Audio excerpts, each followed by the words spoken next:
They have the home crowd roaring in every single stadium. They have the most state-of-the-art training facilities on the planet. And they have Mauricio Pochettino, a manager who has been to the Champions League final, brought in specifically to conquer the world on American soil. But 48 hours before their opening whistle, the USMNT is staring down a crisis that has absolutely destroyed host nations for the last 30 years. Welcome back to the channel. Today, we need to talk about the elephant in the room. The host nation curse. Because if you look at the history books, if you look at the sports science, and if you look at the tactical reality of this current squad, America is walking straight into a trap. Let's set the record straight on what this curse actually is. It is not just bad luck. It is a mathematical and psychological collapse. Look at South Africa in 2010. They had the noise, they had the vuvuzelas, they had the home support. They crashed out in the group stage. Look at Brazil in 2014. They were supposed to win it on their own soil. They got humiliated 7-1 by Germany and lost the third place match. Even looking at the recent past, the pressure of being the host nation literally breaks teams from the inside out. And right now, the USMNT is showing the exact same early warning signs. Let's start with the tactical identity crisis, because this is where the real damage is being done behind closed doors. Mauricio Pochettino is a disciple of the high defensive line and aggressive pressing. It is a beautiful system when you play your club matches every 3 days and your players share the same language and club DNA. But this is the World Cup!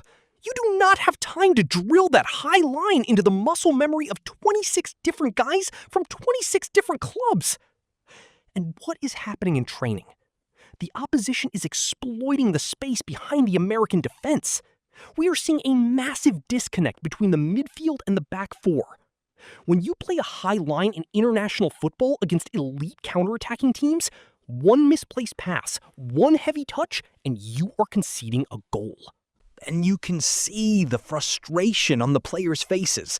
They are trying to execute a system that requires telepathic communication, but they are making rookie mistakes because the pressure is making them rush. But the tactics are only half the problem. Because the physical nightmare of this specific tournament is something we have never seen in the history of the sport. Let's talk about geography. The 2026 World Cup is spread across 3 massive countries: the United States, Canada, and Mexico. Do you realize the distances these teams are traveling? In past World Cups, teams stayed in 1 or 2 time zones.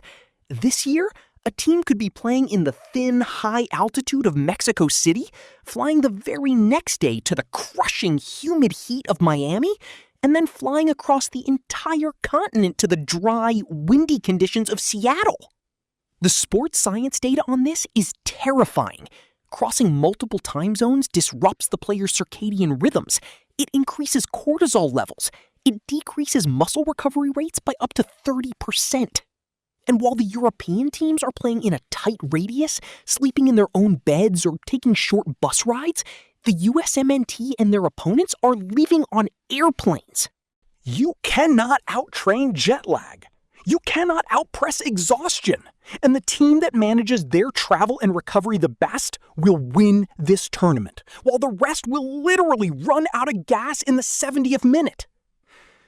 And that brings us to the final and perhaps most dangerous nail in the coffin: the psychological burden of the golden generation. Look, we have to feel for these players.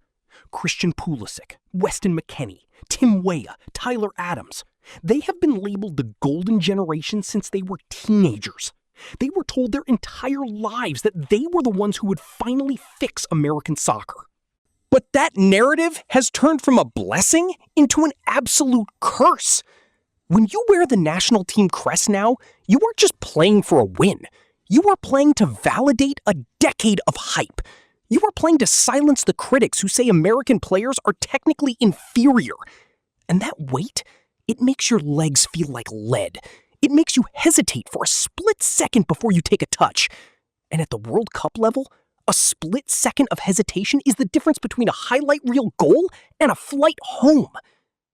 So, let's look at the reality of the situation. You have a manager trying to force a complex tactical system onto a squad that hasn't trained together long enough. You have a brutal, continent-spanning travel schedule that is destroying player recovery. And you have a locker room buckling under the weight of a 10-year narrative that demands nothing less than a deep tournament run. This is the exact recipe for a host nation collapse. The opening match is not just a game. It is a pressure cooker. If they do not get a result, if they do not look organized and physically sharp in the first 90 minutes, the panic will set in.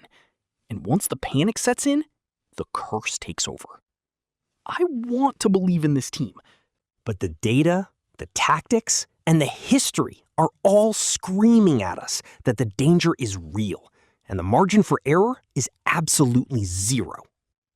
Now, I need to know where you stand on this. Are we overreacting to the preseason noise, or is the host nation curse already wrapping its hands around the throat of the USMNT? Get down in the comments right now and drop your honest prediction. Are we surviving the group stage, or are we going home early? If you want the most honest, in-depth, and unfiltered World Cup coverage on YouTube, make sure you hit that subscribe button and turn on notifications. We are diving deep into every single squad, every single tactical flaw, and every single drama story as this tournament unfolds. The curse is real. The clock is ticking, and the World Cup waits for no one. I'll see you in the next one.